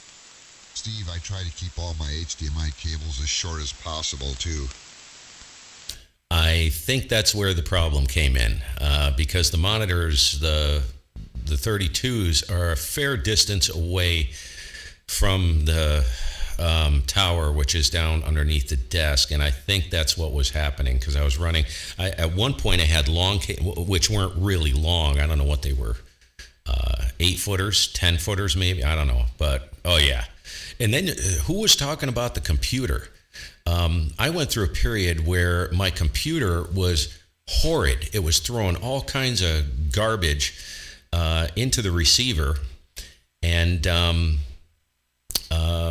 what did I end up doing? It was grounded. And I took a ground wire, grounded the chassis, and then you're going to laugh. And this actually fixed it until I figured out what the problem was. And Rick, you may have told me that was the problem. I took a wire, the screen that you put on your windows, window screening.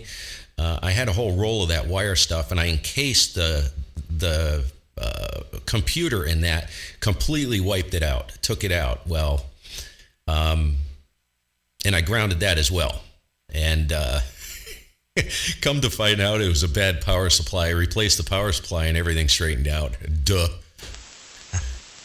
yeah. I mentioned the power supply early on when you were having that problem, because I know I have a list of power supplies that are total freaking garbage, because I've brought them in here and done service work on them, and I've had the radio on and turned some of these things on, and just it's Oh, Hugo, I'll answer that in a second.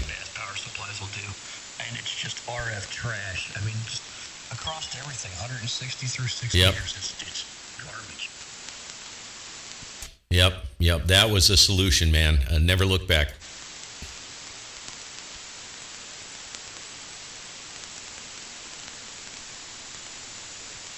Yeah, and see, a lot of these supplies say that they're FCC and UL listed and stuff, and they're not.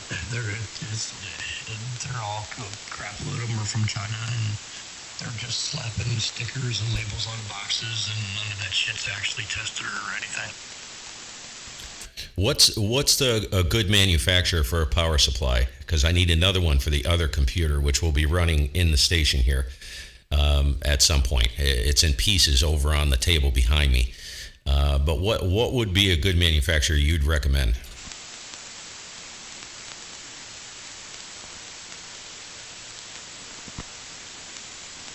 Hold on a second, Steve.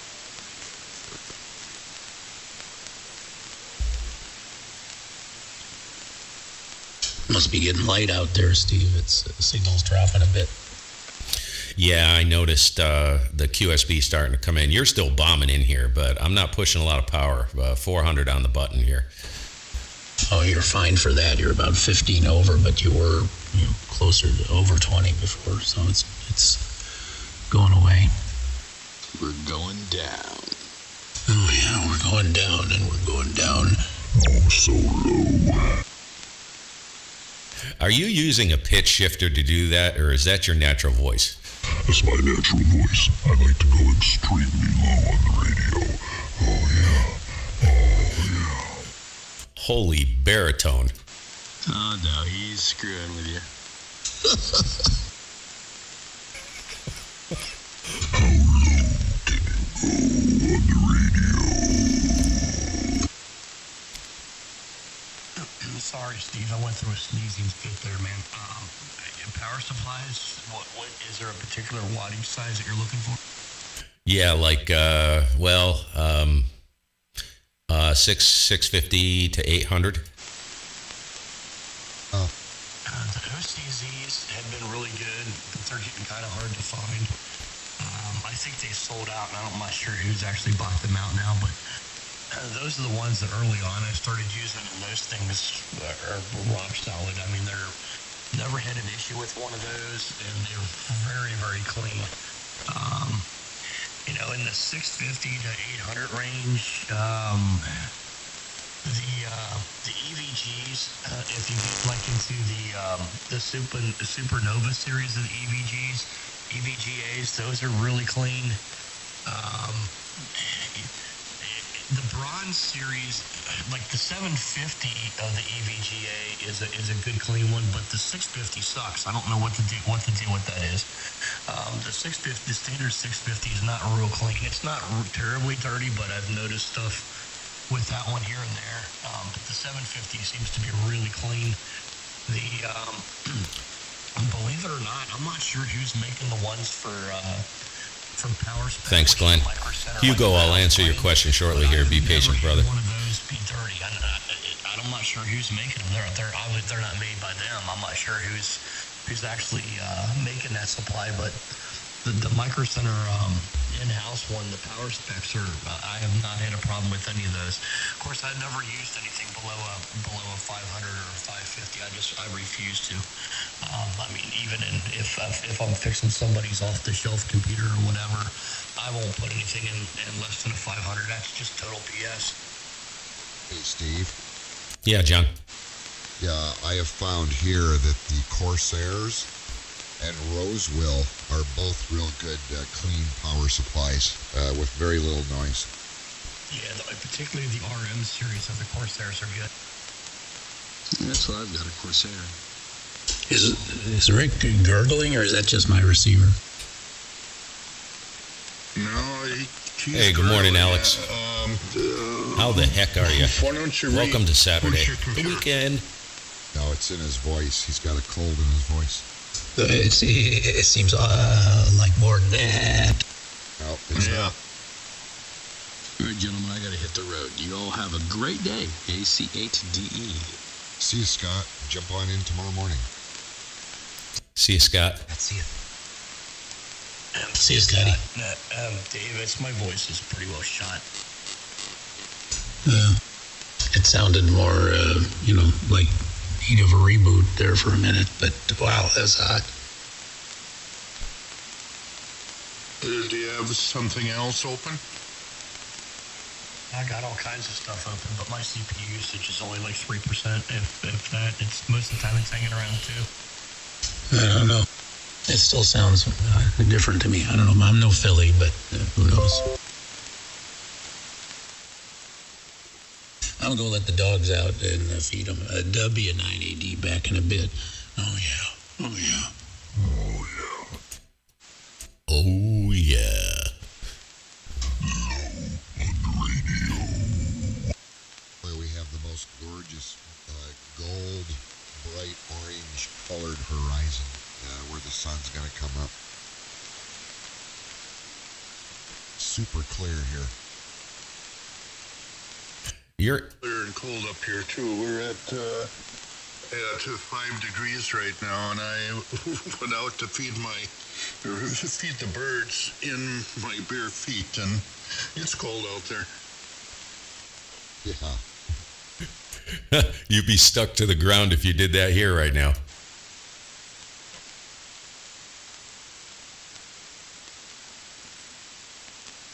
Hey, I got to answer a technical question on the stream, so I'm going to stand by here. K1GMM. Okay. I'll be at 9 a.m.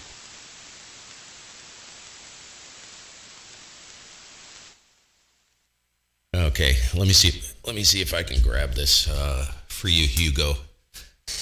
And by the way, Art is right on the money. He answered that question regarding the Anon.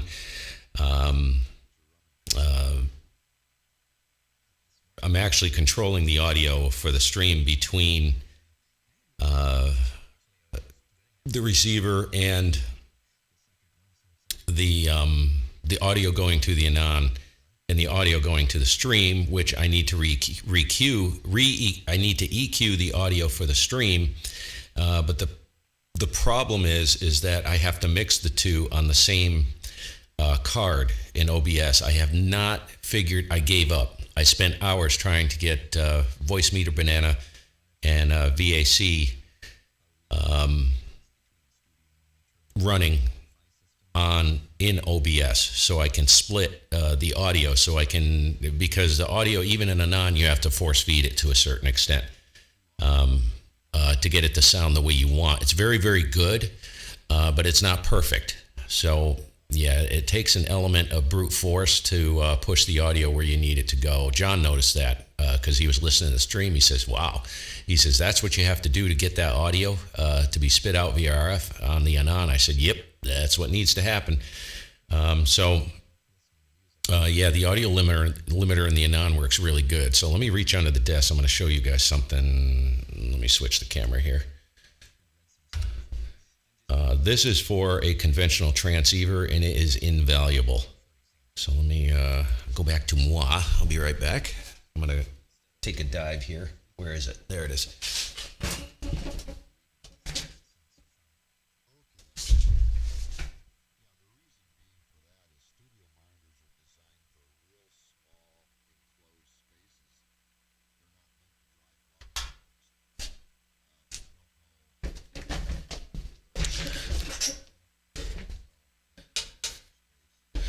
And a big hammer. You got it, Mike. So this is what I use on the 7300. It's invaluable because on a conventional transceiver that doesn't have an audio leveler, you're going to see the ALC get freaking crushed if you're using an external rack because of the impedance mismatch. So this is basically geez, I don't have my good glasses. This is a 20, 30, and 40 dB pad. This inserts between the rack and the 3-pin XLR Heil cable that goes to your transceiver. I have this set right now to 20 dB, and this provides enough padding so that when I push the audio to like a conventional rig, like a 7300 or anything else, I actually run the ALC at 100%, and I control the drive level to the ALC using the rack. Which in my opinion, that's really the way you want to go. That's what you want to do.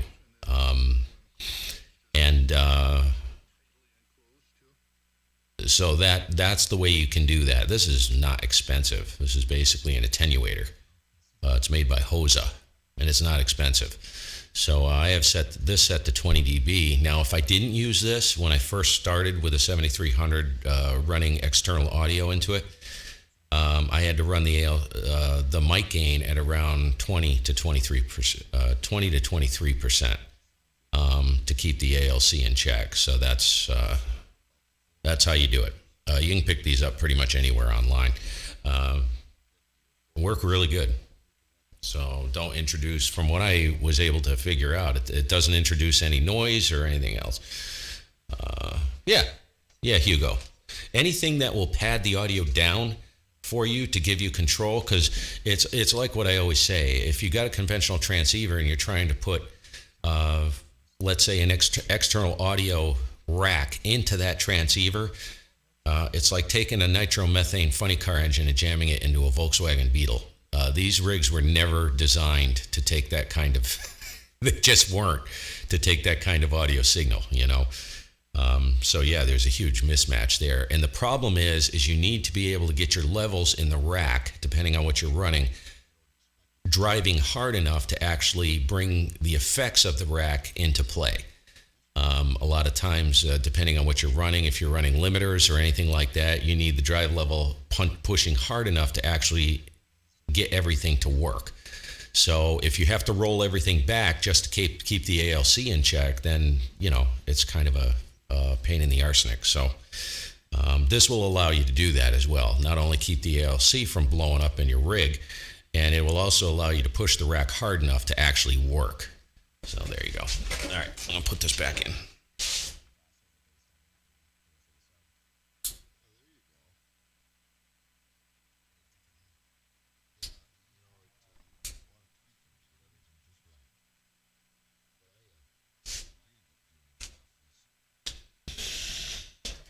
And if you saw what it looked like under that desk, you'd be truly horrified. At some point, I got to dismantle the entire station cable-wise and route everything so it's reasonable. Over a period of like 2 years I've been down here, I've just literally just kept piling stuff in, just connecting, and it's just a freaking rat's nest. Unbelievable. I look at it and I'm amazed anything actually works. Through that part of the sweep, I know I've got it tuned just perfect because there's no noticeable gain or reduction in the bass as it goes up. Okay, yeah, that makes sense. But that crossover point where You're you welcome, get Hugo. that smooth transition is different in every room and in every different speaker system. So yours is obviously going to be higher because of your tower limitations. You're probably, like you said, you're set at about 80, right?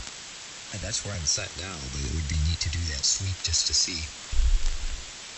Oh, well, you've got a way to generate a sweep and burn it to a CD over there, don't you? I think I can do it. I don't know, Locksnut. Absolutely, yeah. Yeah, just burn that to a CD and put it in your system. I'll have a look around, Locksnut, at that Parks on the Air stuff. Thanks for the heads up on that. You don't hear the exchange. Okay, that makes sense. Yeah, good project. Thanks. Yeah, it's all fun. Yeah, I like it. Yeah. It was fun, getting the racquetballs. I also found lacrosse balls. Those are bigger, but you specified racket, and so that's what I'm using. That's the right one, right? Yes. Yeah, that they have the just the perfect firmness and dimensions to work out in those tins. And you kind of want those balls to be able to move around a little bit. You wouldn't want tight balls. Well, this is if someone's just tuning in, they're probably wondering what the hell we're talking about. But anyway, you want them loose, you want them to roll around a little bit, just like in your jockey shorts there, I know it. When I first put them in there, I thought, wow, I wonder if I bought the wrong thing because they don't fit. They don't fit perfectly in the tins, and so I thought a little bit bigger ball would be better, and they wouldn't roll around. But okay, so that's just part of how they work and why they work. So that makes sense. Yeah, it's less coupling. You get the blue ones, did you? I got blue ones, just like John did. Aren't there genderless speakers now? Oh, probably. We're trying to force the issue probably on these. But yeah, you want as little contact as possible, so those smaller balls actually work out. That's why you get that nice blubbery effect when you put your hand on the speaker and it just blubbers all over the place, and you think, what the heck? I thought about doing that, Art. Let me turn the volume down here. Close the AGC up. I was talking to the guys earlier down on 615 about that very thing, or was it in here? I was down on 615 earlier, and I have the connector all prepped. Thought about doing that, and I didn't know if it would be as good. I'm assuming it would be. The audio. I'm trying to think. So, trying to figure out how that, because the only reason I would do that is to gain more control over the stream, but I'm still busted. I think. Yes, I am still busted.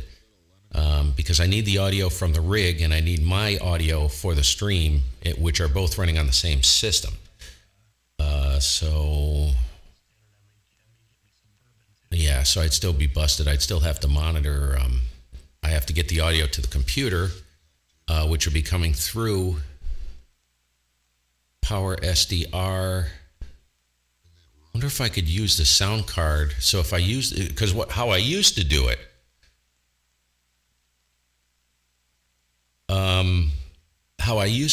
was I can use the sound card in the computer for the stream, and I can split it. That's how I used to do it. So I used to have the audio from the rig and the audio of this microphone, even though it's the same microphone feeding the stream and the rig. I'd set them up on two different inputs on the built-in sound card, which is really slick because then I can separate them in OBS and then re-EQ the audio for the stream different. I can flatten it back out again.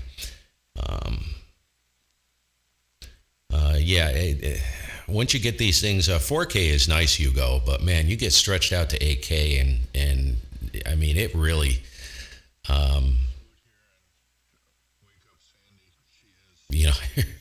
it really comes into its own. But the 204 is really what makes everything happen here at this station, the Aphex. Without the Aphex, it's pretty much plain Jane normal stuff, but you can push the audio to just a frightening level as far as guttural bottom end and top end, and with the Aphex, it's an oral exciter with optical big bottom, so you can. I mean, if you want that voodoo, that ESSB voodoo, that it's a great device for that. Works really, really well. You can find them used around, worth every penny. Basically, a preamp with a really good microphone, and you don't have to spend a lot of money. I only spent $60 on this microphone, but I put it up against big guns, and it's very, very good. But it suits my voice because I got the pipes for this. I have a low voice, so if you have the voice, basically just a tiny bit of EQ, really, with an Aphex exciter with big bottom, and you don't need a lot of stuff to get it going. I have a lot of this stuff sitting here. I've had it. So the only thing I did add was the virtualizer, and I'm running a really nice plate reverb, which gives me, you can hear it. It's a fairly tight reverb, but it gives me my voice a little bit more space instead of sounding like I'm talking into a pillow. That's basically the reason for that. Is it necessary? No, but it is a nice little enhancement. Going on here, Bill, for about 3 days. I mean, it was so bad, I could barely get up and down. What's up, Kevin? Stairs. I was limping like an old 90-year-old, Yeah, I'm not a big fan of AM. Either, Art. I don't know why. I'm going to make a comment about this, and I'm going to get flames thrown at me. You can go ahead and torch me. But, I try to listen to AM. Some of the guys, and there are some stations with really great audio on AM, but it ain't my thing, man. You push out to starting at 4K out to 8K, it's just, God, on regular sideband, extended sideband, and it's just beautiful to listen to. AM can be very shrill at times, and that's what I noticed. And a lot of the rigs I hear sound, in my opinion, absolutely horrid.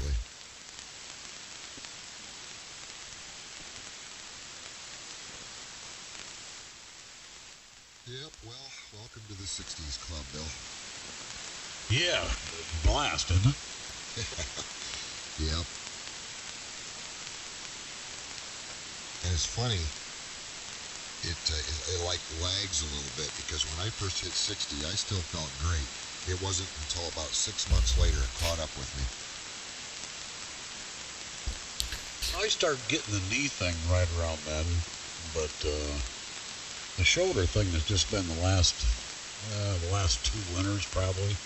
In the summer they're fine. I don't have no issues in the summer. It's just in the cold. Geez, I started falling apart when I turned 50. Yeah. I think it's more psychosomatic than anything else. K1 GMM. That's just to read a book.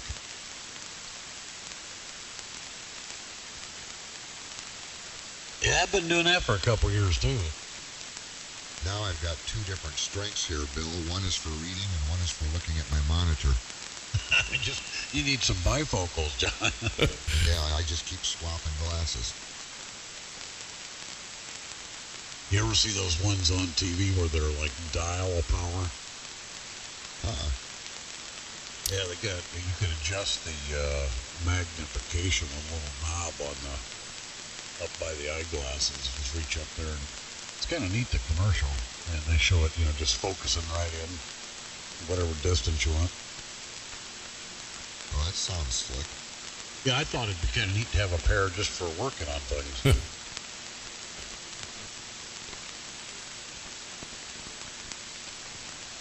Yeah, I've got a pair of the most powerful reading glasses you can buy, and I can't remember what the number is on them. I think they're like 3.0s or something. Oh, I bet those are strong. Oh, they are. But boy, you can get right in on something. Like if I'm soldering something, I love wearing them. Yeah, that's what I use, John. I think they're actually more than that. They're 3.25s or something. Yeah, that sounds about right. Then for looking at my computer monitor, the 1.0s are perfect. I use 1.25 on everything. Oh, okay. Even distance?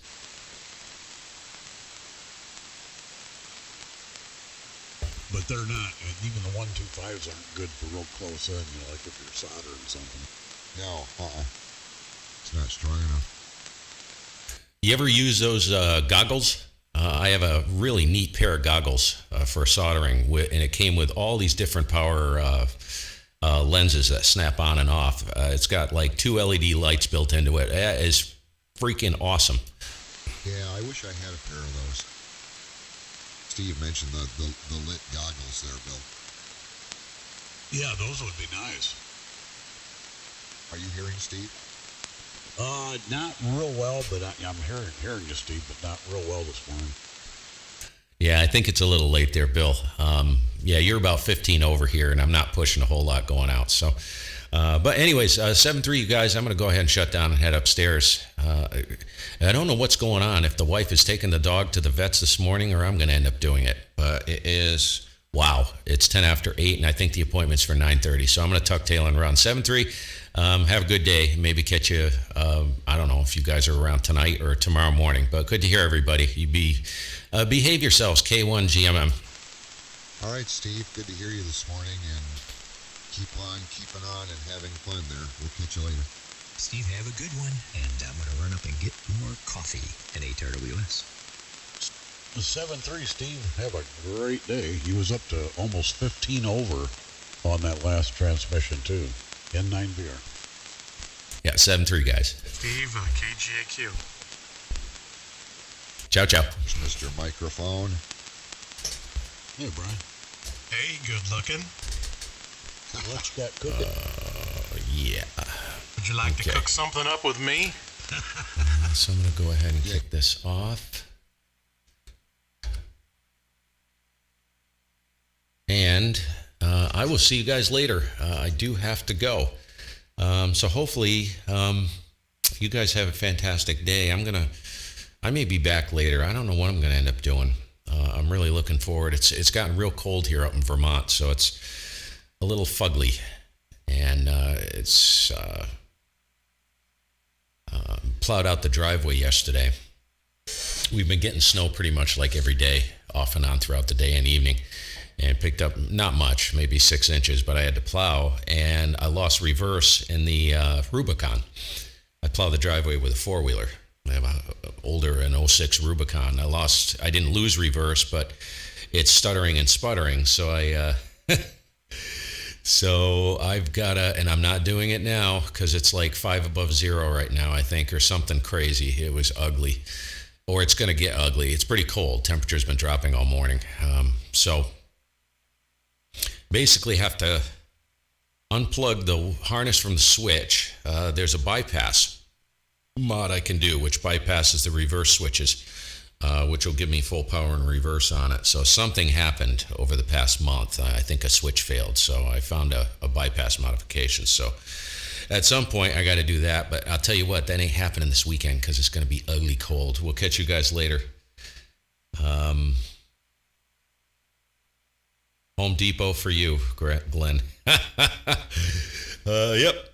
We'll see y'all later. 7-3 gang. Thanks for keeping me company, and Hugo, jump in anytime, man. You're always welcome. And really nice to see you from Puerto Rico, as some of the new guys. Kevin, good to see you too. And Art, thanks for jumping in. Same to you, buddy. And excuse me, maybe we can pick up, we can chat sometime. I haven't been around all that much, so I'm going to end up spending more time on HF. I've been starting to do that, and I got a big snot wad in my throat, so I'm going to have to go clear that as well. And you guys don't need to hear or see